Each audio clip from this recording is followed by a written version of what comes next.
Hi all, Patrick here. I'm sure like many of you, I've been watching a little bit more television in order to pass the time while being isolated. Currently, I'm streaming a documentary series on America's national parks.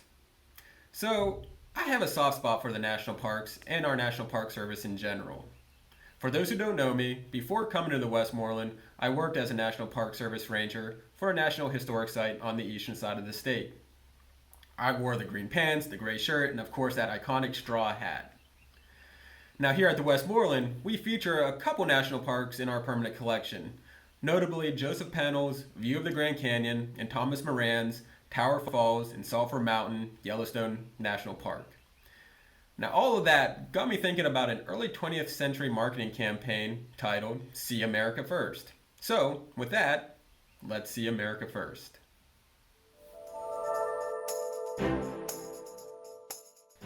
See America First was introduced in the early 20th century and targeted white upper-class travelers, encouraging them to visit the scenic landscapes of the American West. From the mid-19th century through the early 20th century, there was a significant rise in Americans traveling for pleasure, and they wanted to travel somewhere exotic. And at that time, exotic meant the posh cities of Europe.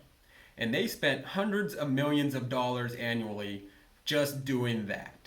Western boosters and railroad tycoons wanted in on this action. They wanted to keep that money in America and use it to line their pockets. They believed that the American West not only could compete with those European destinations, but that it could provide a far superior vacation. Sure, France has Paris, England has London, Austria has Vienna, but America?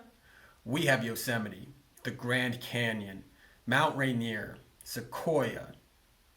I think you get the picture. I can go on and on. In other words, the American West allowed travelers to escape urban landscapes, all urban influences, reconnect with nature, all while having a unique and exotic experience.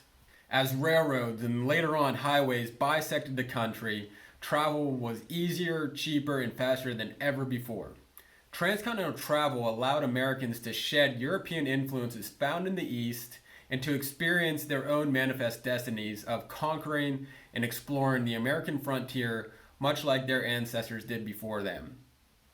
And there was also a romanticism to the West. The West meant different things to different people, whether it was land ownership, wealth, or adventure. Reconnecting with nature and spending time at sites found in the American West allowed the Eastern vacationer the opportunity to escape the drudgery, the continuous urban sprawl, and the massive amounts of pollution found in the industrial East. Nature has an uplifting quality. It rejuvenates the spirits, and it builds strength and character. And its biggest proponent at this time? The most popular man in the world, Theodore Roosevelt. Roosevelt was the epitome of this. He was the affluent Easterner, a somewhat sickly child who experienced and then conquered nature at every turn as he built himself into a healthy, strong, larger-than-life character. He believed that nature was integral to life and that experiencing it had a lasting impact on an individual. While not necessarily a political campaign, See America First marketed the patriotism of Americans traveling within the country. This was especially true during the World War I years, when Europe was for all intents and purposes closed. See America First argued that if you are a true American, then you should want to know America first.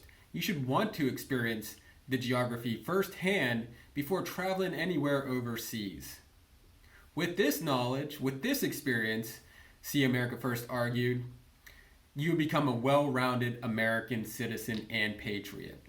The See America First campaign lasted well into the 1930s and by its end became synonymous with the national parks. And it serves as a predecessor to today's National Park Service campaign of Find Your Park. With restrictions loosening across the nation and national parks starting to reopen, now could be the perfect time to rejuvenate your soul, find that balance, and reconnect with nature. Me? I think I'm finally gonna head to South Dakota and visit the Badlands. It's been on my list for a long time, and I'm sure like many of you all, I could use a vacation. I hope you enjoyed today's video, and until next time, be safe, be kind, and good luck.